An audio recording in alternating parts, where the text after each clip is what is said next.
All right, welcome to this demo day session about cluster resilience from Nethopper. I'm the founder of Nethopper, Chris Munford. I'm going to take you through a demo today. Nethopper does Kubernetes container operations, networking, and security for private, hybrid, edge, and multi-cloud, and we're going to show you how to make your clusters resilient. Let's get started. If you have any questions, please put them in the YouTube down below or in the chat window if you happen to be attending this webinar live. So just in review about what Nethopper does, we understand that Enterprise IPT has a growing number of clouds. It used to be one, now it's many, sometimes hundreds in the case of larger enterprises. And also small, medium, large enterprises have been undergoing a microservices journey in their app development over the last decade, whereby they break large monolithic apps down into small, more agile components or containers or microservices. And of course, these microservices need to communicate to each other to make an app. And the challenge in looking at both of these two things going on at the same time, lots of clouds and smaller little application pieces, one of the big challenges becomes how to get my application pieces into the right clouds, because they don't all go into all clouds. And then, of course, over time, they're going to need to be upgraded or moved around clouds. So this becomes a microservices allocation issue, and Nethopper solves this problem with GitOps. Secondly, these microservices still need to be connected. So when these containers move to the clouds and then also need to follow the microservices as they move from cloud to cloud, that's also a large problem. If you've ever asked an IT to open up even a single connection between two clouds, if you've asked your network IT department to do that, it can take a while, several days, and some microservices teams might be asking for that several times a day. So it can slow down your application delivery. And also, these are all potential security risks. So you have to be careful in the way you do it. And Nethopper solves that problem also in connecting your microservices between clouds. So that as a backdrop, last episode, what we did is we registered at nethopper.io. And we set up a demonstration where we connected a single app consisting of a front end and a back end, a front end web UI and a back end database. And we distributed them in two different clouds, public cloud, which is from our partner Cox Communications in their Cox Edge Cloud offering, where the front end runs, and also in a private cloud at Nethopper headquarters, which we called Headquarters 1. We connected the application across clouds. We did it in 7 simple steps. It's a no-code approach, so you don't have to be a software developer to do this. And it's very simple, point and click. And we connected the application across 2 clusters. And we also had a UI where you could come in and you could see the application and you could see whether or not the front end was connected to the back end. So the result of that demo was you were able to browse to our application, and you were able to see that it says you've reached the demo application, you've reached particularly the front end, and it's running in a Kubernetes cluster named Cox Edge Providence. And it is connected to a back end in a different cloud, running in a cloud named Headquarters 1. So this showed that not only were you able to access the app, but the app was able to, the front end microservice was able to access the back end microservice. So today we're going to add resilience to that application. So I have the application up and running exactly like it was after our first session, our first demo session, and now we're going to add resilience. So for example, why would you want to add resilience? Well, let's say, for example, your backend is in a private cloud, and that private cloud dies. Somebody fat fingers something in the Kubernetes cluster, or somebody turns off the router, or you lose power to that facility and the backend goes away. Well, the poor front end application is not going to be able to show you all of your user data, and the application will break. So how do you prevent that from happening? Whether the backend dies, or the cluster dies, or the cloud dies, you do what we've been doing in IT forever. You create a second copy and you run it at the same time in an active-active arrangement. So the second copy in this case is a second cloud, which we're going to call HQ2, Headquarters 2. It has a separate Kubernetes cluster running in it, and it has the same backend container running in it. Actually, this is a deployment with a replica set of 1. So you basically make a copy of your first cloud, copy everything in it, and you run it at the same time as the first cloud. And then you need to do something very important, which is you don't just want to connect front end to this back end. You want to load balance the way that the front end connects to the back end. So you have a front end, and it actually wants to connect to 2 back ends at the same exact time. And the beauty of doing this load balancing is, one, for global applications, you can actually load balance based on latency. So for edge computing folks, which might be using the Cox Edge offering, you can actually load balance and find the fastest, lowest latency backend that exists of all your backends running in all of your clouds, and your application will run faster. Now, of course, if headquarters 1 dies, as we mentioned before, the whole cloud goes out, you still have backend running in headquarters 2, and you should automatically load balance to switch over to it. So what we're doing is we're removing the cluster, the cloud, and the backend as a single point of failure by creating a backup, and then intelligently accessing that backup. So that's the goal for today, and we're going to do this through our UI. So the first thing we'll do is we'll head back over to nethopper.io.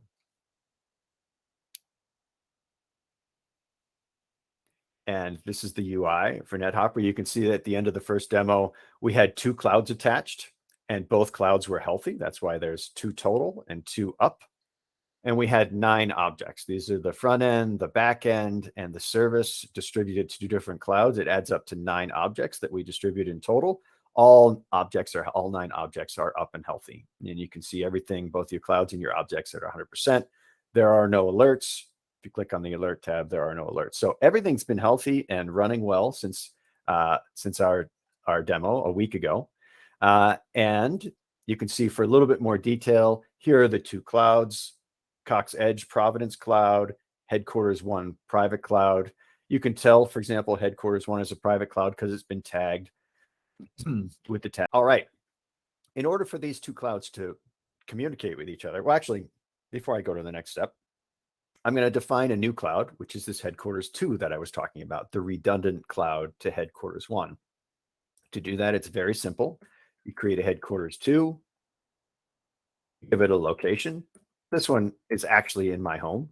It's running on a laptop next to me, and it's Kubernetes, it's Minikube, and I'm also, I'm actually not going to tag it for now. I would give it a private tag, but I'm not going to tag it for a second, and I'm going to create it.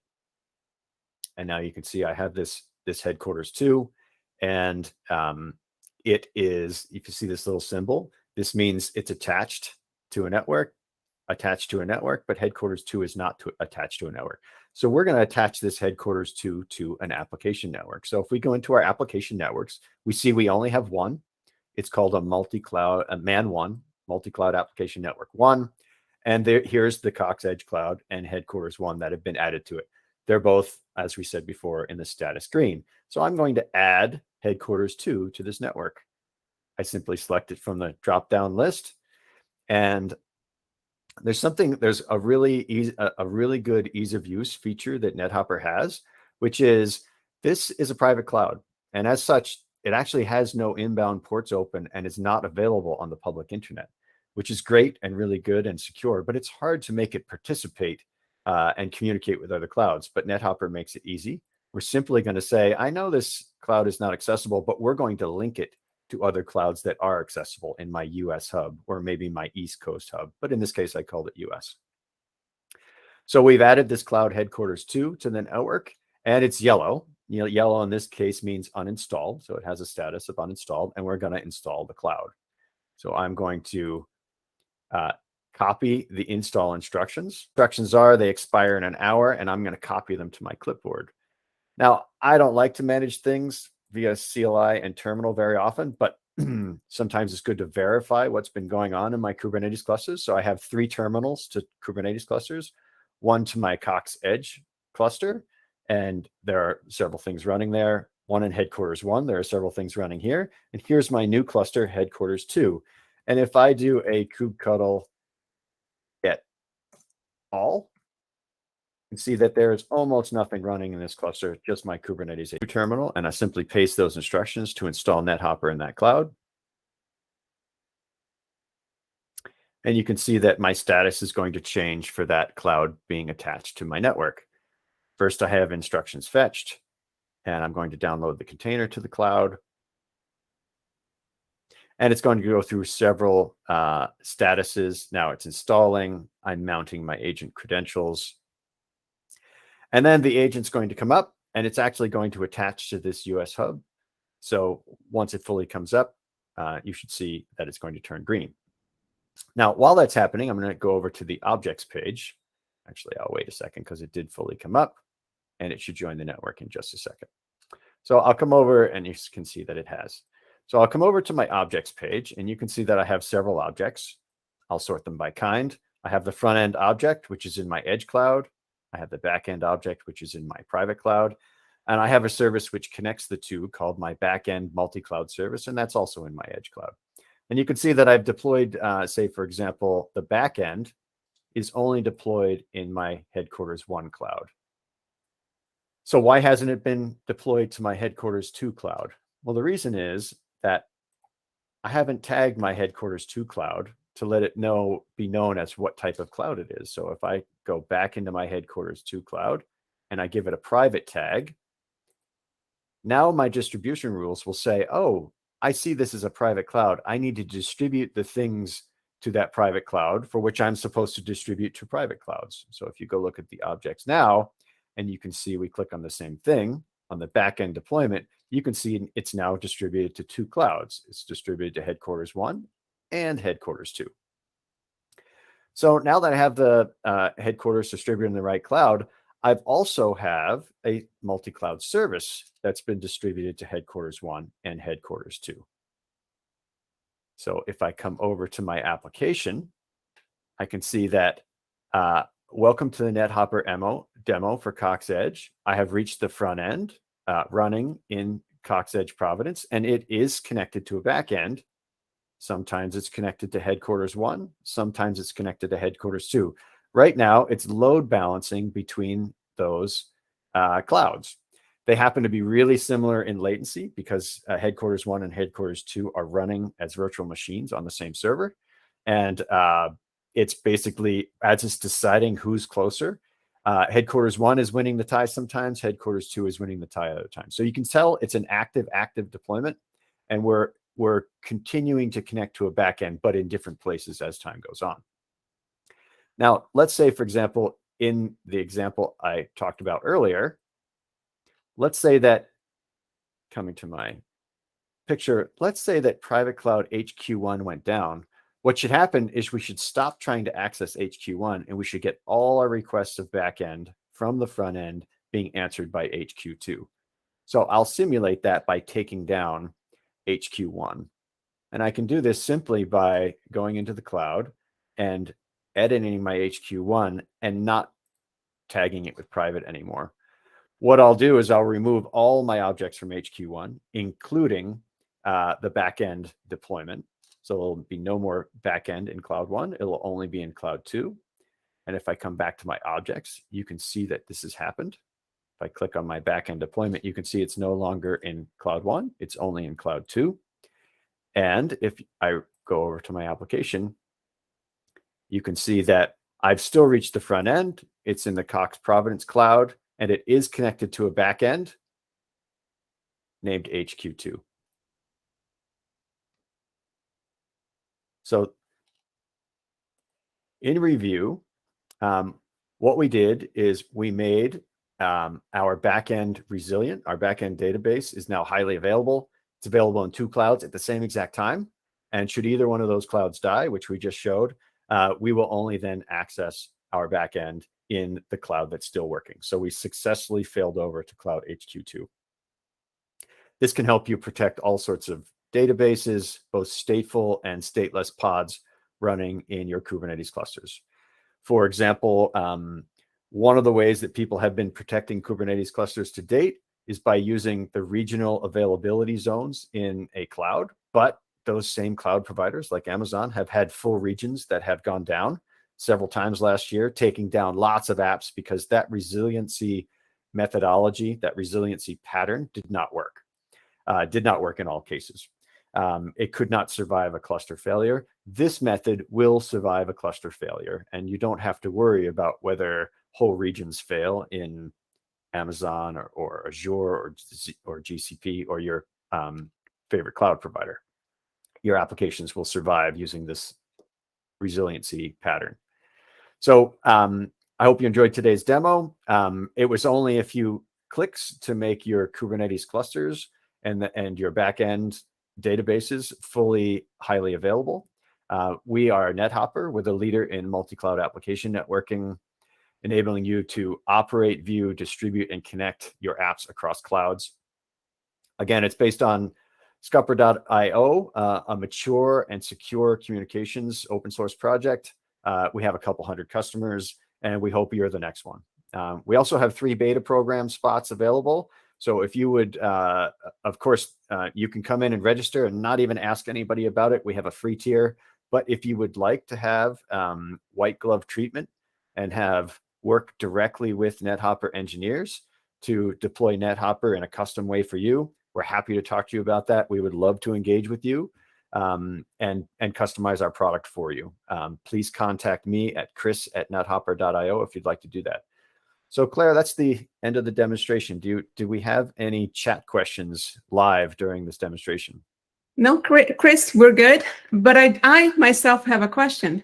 You mentioned security in the beginning of the presentation. Can you elaborate a little bit more how secure or how Nethopper multi-cloud application network enhances the security part of the whole thing? Sure, thank you for that. So oftentimes I breeze over it, so I'm going to go back to a slide here.